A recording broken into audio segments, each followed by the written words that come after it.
Good morning eagle health. నేను మీ doctor Subrahmanyam, MD Ayurveda, Sri Gayatri Ayurveda multi speciality centre, Vijayawada. So ఈ మధ్యన చాలామంది అడుగుతున్న one of the important question ఏంటంటే ఈ అరికాళ్ళు అరిచేతుల్లో తిమ్మిర్లు మంటలు. సో వచ్చిన అందరూ షుగర్ చెక్ చేయించుకోవాలా, షుగర్ పేషెంట్లకే వస్తాయా, నార్మల్ పీపుల్కి రావా? So it's a very important question. ఎందుకంటే సో జనరల్గా వీటిని మనం ఈ అరికాలు అరిచేతుల్లో మంటలు కానీ తిమ్మిర్లు కానీ వీటిని మనం న్యూరోపతీస్ అంటాం. సో వీటిని జనరల్ పెరిఫరల్ న్యూరోపతీస్ అంటామన్నమాట. సో ఈ న్యూరోపతి అనేది జనరల్గా మనకి కేవలం డయాబెటిక్ ఓరియంటెడ్ పీపుల్లోనే రాదు, అదర్ దాన్ నాన్ డయాబెటిక్స్లో వస్తాయి. లైక్ మనకి సింపుల్ చెప్పాలంటే విటమిన్ B12 అంటాం. ఈ మధ్యకాలంలో మనం ఎక్కువ శాతం నాన్ వెజిటేరియన్స్లో చూస్తుంది విటమిన్ B12 డెఫిషియన్సీస్.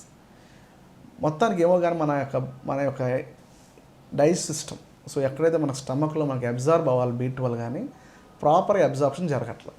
సో దానికి చాలా రకరకాల కారణాలు ఉండొచ్చు, ఒక పేషెంట్ ఒక కండిషన్ బట్టి, ఒక ఆస్పెక్ట్ బట్టి. బట్ రీసెంట్గా మనం ఆ B12 డెఫిషియన్సీస్ బాగా చూస్తున్నాం. ఈ B12 డెఫిషియన్సీ ఉన్న వాళ్ళకి దే కెన్ ప్రజెంట్ విత్ ఈ అరికాల చేతుల్లో మంటలు కానీ తిమ్మిర్లు కానీ చురుకుపోట్లు కానీ ప్రజెంట్ అవ్వచ్చు.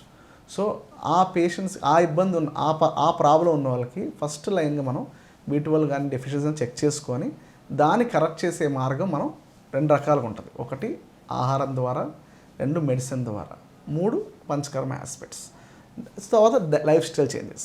సో పేషెంట్ని మనం ఈ మోడల్లో మనం వర్కప్ చేసి పేషెంట్ ప్రాపర్గా మనం అబ్జర్వ్ చేసి దీన్ని ఈ లైన్లో పెట్టగలిగితే డెఫినెట్గా ఈ యొక్క అరిచేతులు అరికాలు తిమ్మిర్లు మనకు తగ్గే అవకాశం ఉంటుంది.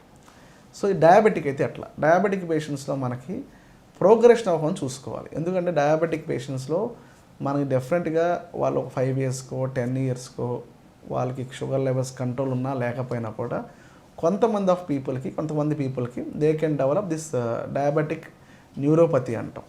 సో దీన్ని మనం ఇంకొక పరిభాష చెప్తే డయాబెటిక్ సెన్సరీ న్యూరోపతి అంటాం. సో ఈ వచ్చిన వాళ్ళకి ఏంటంటే వేడి నేల మీద నడిచినా కూడా, లేకపోతే ముళ్ళు గుచ్చుకున్నా, చిన్న రాళ్ళు గుచ్చినా కూడా వాళ్ళకి ఆ స్పర్శ తెలియదు. దానివల్ల ఇంజురీ అయ్యి అక్కడ ఇన్ఫెక్ట్ అయ్యి they can develop diabetic foot లాంటి అల్సర్స్ కానీ, డయాబెటిక్ ఫుట్ అంటాం, అల్సర్స్ లాంటివి ఏర్పడడం కానీ, సో వాటికి ఆ పుండు వల్ల వాటికి ఇన్ఫెక్షన్ కాళ్ళకి ఎంటర్ అవ్వడం కానీ, సో ఇలాంటి కాంప్లికేషన్స్ అనేవి రాకుండా ఎవ్రీడే మనం ఆ డయాబెటిక్ పేషెంట్స్కి కొన్ని మెజర్స్ చెప్తాం, అట్లా అబ్జర్వ్ చేసుకోవాలి ఏంటనేది. సో ఎర్లీ స్టేజెస్లో ప్రజెంట్ అవ్వడం ఏమైందంటే ఈ జబ్బు పెరగకుండా మనకి ఆపడానికి అవకాశం ఉంటుంది. అంతేగాని పూర్తిగా రికవరీ అనేది పర్సన్ టు పర్సన్ మళ్ళీ వ్యారీ అవుతూ ఉంటుంది. సో బట్ ఎర్లీ స్టేజ్లో వాళ్ళు రావాలి. అది మొత్తం చాలామంది ఏం చేస్తారు, కాంప్లికేట్ ఆల్మోస్ట్ మోకాల కింద భాగంలో స్పర్శ మొత్తం దెబ్బతినేసిన తర్వాత, చేతుల్లో స్పర్శ దెబ్బతినేసిన తర్వాత ఇంకా మనకి ఇర్రివర్సిబుల్ కండిషన్ వెళ్ళిపోయిందో వస్తుంటారు పేషెంట్లు. అట్లా రావడం వల్ల పెద్ద ప్రయోజనం ఉండదు, పేషెంట్కి ఇబ్బంది తప్ప మనం వాళ్ళకి హెల్ప్ చేసి చాలా తక్కువ మినిమల్గా ఉంటుంది.